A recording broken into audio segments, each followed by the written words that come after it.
ஒன்பது கோளும் ஒன்றாய் காண அங்கு கற்பகம் என்னும் கடவுளின் மெய்யில்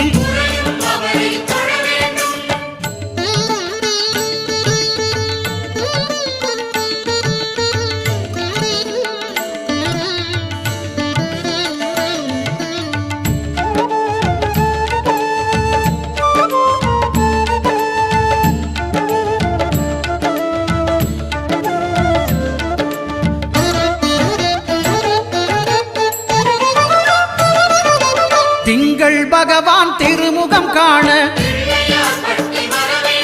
அங்கு கற்பக பெருமான் தொப்புள் குழியில் திங்கள் பகவான் திருமுகம் காண அங்கு கற்பக பெருமான் தொப்புள் குழியில்